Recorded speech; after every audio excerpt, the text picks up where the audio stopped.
जय हिंद साथियों।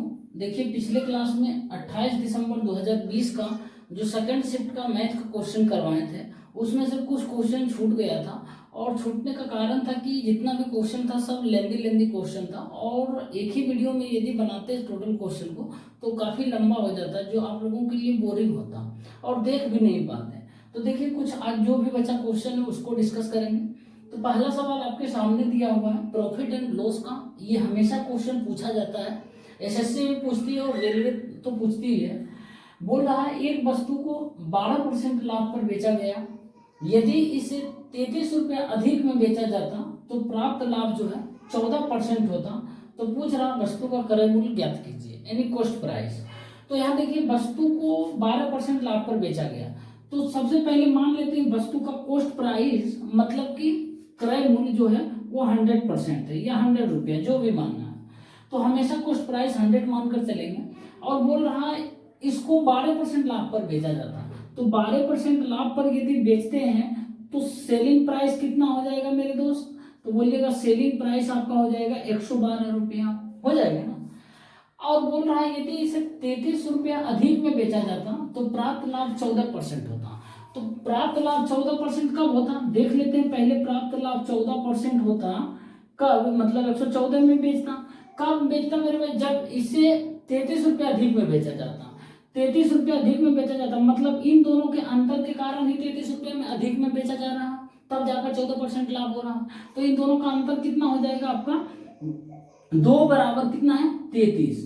तो आपसे पूछ रहा है वस्तु का क्रय मूल्य ज्ञात कीजिए। वस्तु का क्रय मूल्य कितना माने थे? 100 माने थे ना। तो 100 बराबर कितना हो जाएगा? यहाँ पर देखिए क्या किया, 50 से मल्टीप्लाई कर दिए तो 100 आया। इधर भी 50 से मल्टीप्लाई कर देंगे तो कितना आ जाएगा? 0 पंचे 15 5, बाकी है 5 15 1 16, यानी 1650 रुपये जो है वस्तु का कॉस्ट प्राइस होगा। और यही आपसे पूछ रहा था। देखिए, एक और सवाल है, और ये सवाल जो है घातांक और करने का है। बोल रहा है यदि √2 प्लस √x बराबर √3 है तो पूछ रहा है x का मान ज्ञात कीजिए। तो यहाँ पर सबसे पहले x को एक टर्म में एक साइड लाएंगे, और इस जितना भी नंबर है उन सभी को एक साइड कर देंगे। तो √x बराबर क्या हो जाएगा? √3 माइनस √2।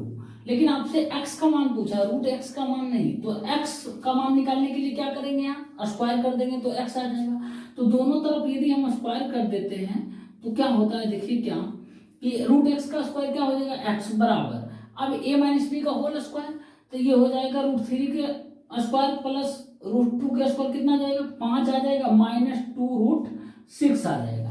यही x का मान होगा जो आपसे पूछ रहा था। ऑप्शन में कोई है x बराबर 5 माइनस 2√6, तो 5 माइनस 2√6 ऑप्शन नंबर डी हो जाएगा। इसका करेक्ट आंसर यही था। बहुत ही सिंपल था, कुछ नहीं करना था। x को एक साइड रखना था, बाकी सब टर्म को एक साइड दूसरे साइड कर देना था, और स्क्वायर करके x का मान निकाल लेना था। साथियों देखिए, एक और सवाल है टाइम एंड वर्क का, और इस तरीके के क्वेश्चन में मैं आपको 1 से 2 चीज आपको बताऊंगा। उस चीज को आप याद रखिएगा हमेशा के लिए, क्योंकि काम देगा।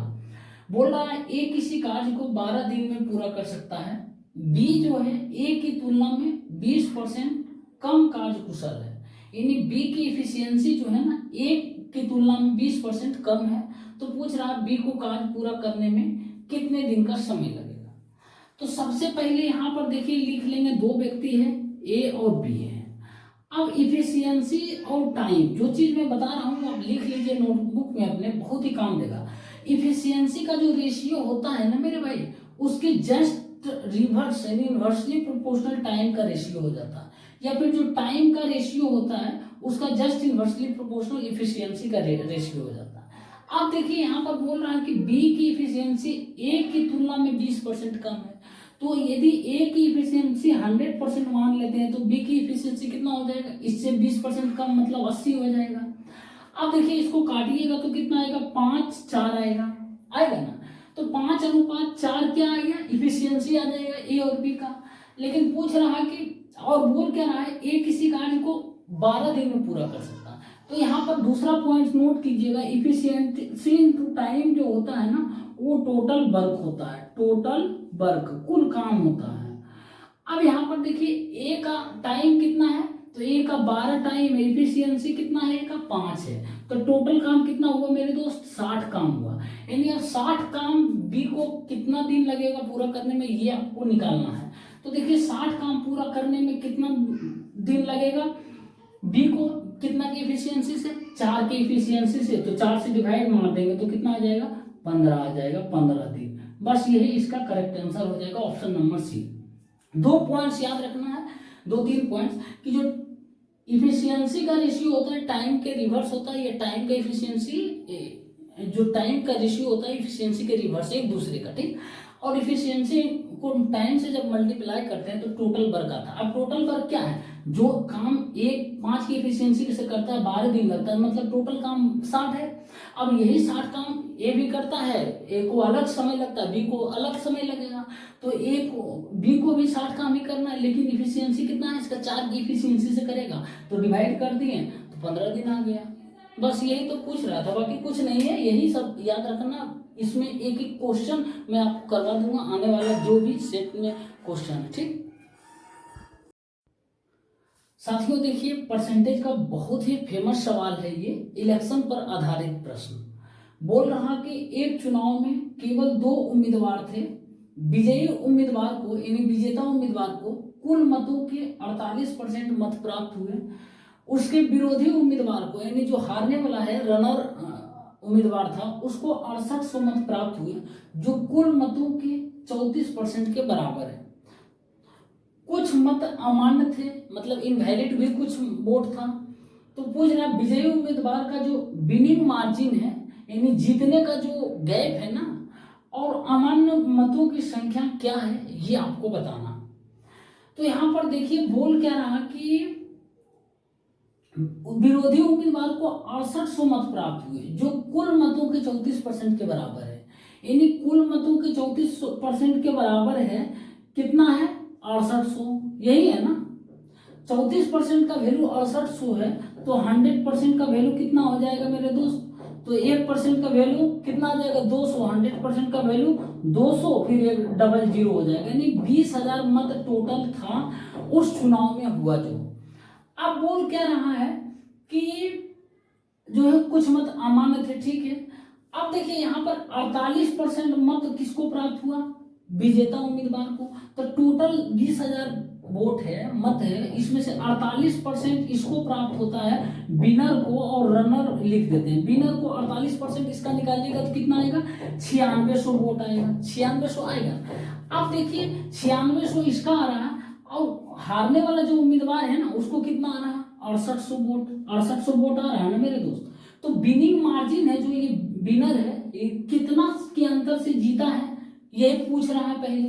तो ये कितना का अंतर है मेरे दोस्त, तो 2800 का अंतर है। तो पहले आपसे पूछा विनिंग मार्जिन कितना वोट है, तो पहला ऑप्शन 2800 को ही है, देखिए ऑप्शन बी ही है, तो यही टिक कर देंगे, लेकिन फिर भी कैलकुलेशन कर देते हैं। अब बोल क्या रहा है कि अमान्य मतों की संख्या क्या है, तो देखिए ये विनर को मिला 9600 वोट, ये रनर को 6800 वोट मिलेगा, तो कितना हो जाएगा टोटल मेरे दोस्त, तो बोलिएगा हो जाएगा 0 8 तो 4 बाकी 915 16, यही आएगा ना। अब 16,400 वोट में ये एक हारने वाला को 6800 मिलता है, जीतने वाले को 9600 मिलता है, तो बाकी 20,000 वोट में से कितना वोट होगा जो अमान्य घोषित हो गया, तो बोलिएगा घटाएंगे तो ये आ जाएगा 3600, यानी 3600 जो है वो अमान्य वोट आ जाएगा। देखिए आ गया ना, बस यही आपसे पूछ रहा था, इसका correct answer option number B होगा। कितना आसानी तरीके से बना दिए, बस हड़बड़ाना नहीं है। कोई भी क्वेश्चन बोलते हैं हमेशा कि नहीं समझ आता है ना, तो एकदम ठंडे माइंड के साथ सोचिए, सब क्वेश्चन बन जाएगा। बहुत ही अच्छा होता है, सब इजी ही होता है, लेकिन सोचिए, थोड़ा सा टाइम दीजिए। क्या दिक्कत है, पहली बार नहीं बन रहा, दूसरी बार नहीं, तीसरी बार तो बनेगा, लेकिन बनाइए मेरे भाई। देखिए एक और सवाल है, बोल रहा है कि ABCD एक समांतर चतुर्भुज है, भुजा BC को E तक इस प्रकार बढ़ाया जाता है कि BC बराबर CE है, तो AE जो है CD को बिंदु P पर प्रतिच्छेद करती है।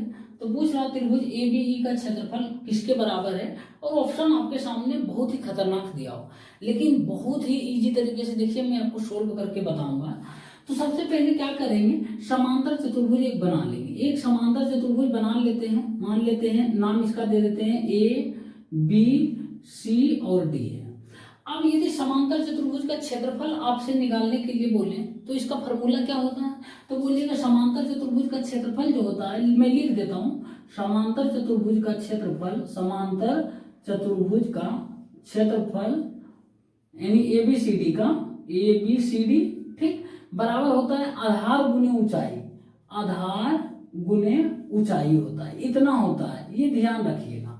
बस समांतर चतुर्भुज का क्षेत्रफल आधार गुने ऊंचाई होता है। अब देखिए यहाँ पर मान लेते हैं यदि इस, रहने दीजिए, इतना तक ही रहने देते हैं, बाद में समझ आएगा क्यों हम आधार किसको माने हैं। अब देखिए बोल क्या रहा कि BC को E तक इस प्रकार बढ़ाया जाता है कि BC को E तक बढ़ा दीजिए, E तक इस प्रकार बढ़ाया जाता है कि BC बराबर CE, यानी BC की जो लंबाई होगा ना वो CE के बराबर होगा, ये लंबाई दोनों बराबर होगा। बोल रहा है AE जो है CD को बिंदु P पर प्रतिच्छेद करती है। AE जो है, AE को सबसे पहले मिला लेते हैं, AE को CD जो है ना, AE CD को बिंदु P पर प्रतिच्छेद करती है, चलिए B पर प्रतिच्छेद करती है। तो पूछ रहा त्रिभुज ABE का क्षेत्रफल, ABE का क्षेत्रफल क्या होगा, तो ABE का क्षेत्रफल, देखिए कोई भी त्रिभुज का क्षेत्रफल निकालने का सिंपल तरीका क्या होता है, 1/2 इंटू बेस इंटू हाइट होता है ना। तो बस वही फॉर्मूला यूज करेंगे और क्वेश्चन सोल्व हो जाएगा। अब देखिए वो इस त्रिभुज ABE का क्षेत्रफल क्या होता है, एरिया हो जाएगा त्रिभुज ABC बराबर 1/2 इंटू बेस इंटू हाइट, ये होता है ना। अब देखिए यहाँ पर इस त्रिभुज में से आप बेस किसी भी भुजा को मान सकते हैं, कोई जरूरी नहीं है कि आप BE को ही मानिए, AE को मानिए या AB को, कोई मान सकते हैं, लेकिन ऐसा कुछ मानिए कि हमको जो है ना कैलकुलेशन ना करना पड़े और आंसर भी सटीक रूप से हम निकाल सकते हैं।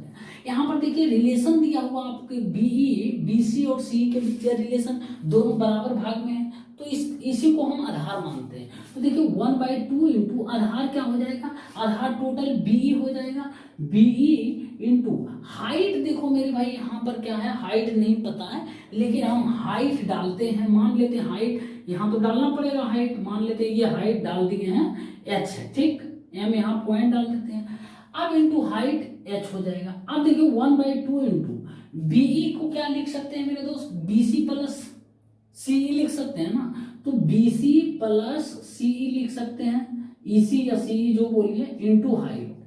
अब देखिए ये दोनों बराबर है, या तो 2BC लिख दीजिए या 2EC लिख दीजिए, ठीक है।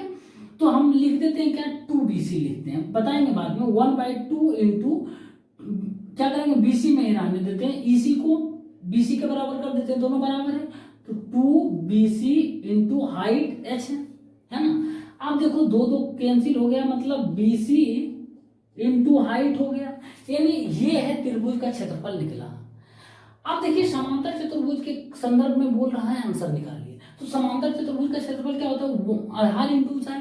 तो अब यदि इस समांतर चतुर्भुज ABCD में हम BC आधार, हम BC को मान लेते हैं, तो आधार क्या होगा, BC इंटू, अब हाइट हमको नहीं पता तो हाइट हम डालेंगे इस पर, इस भुजा पर, आधार माने हैं इसको तो इसी भुजा पर डालेंगे ना, तो इस भुजा पर तो ऐसे डलाएगा नहीं, क्योंकि परपेंडिकुलर डिस्टेंस जब भी होता है शॉर्टेस्ट डिस्टेंस होता है और 90 डिग्री होता है, तो यहाँ पर आगे बढ़ाएं, यही इसका हाइट हो गया, जो त्रिभुज का हाइट था वही हो गया मेरे दोस्त, तब फिर इसका क्या हो जाएगा, हाइट h हो जाएगा।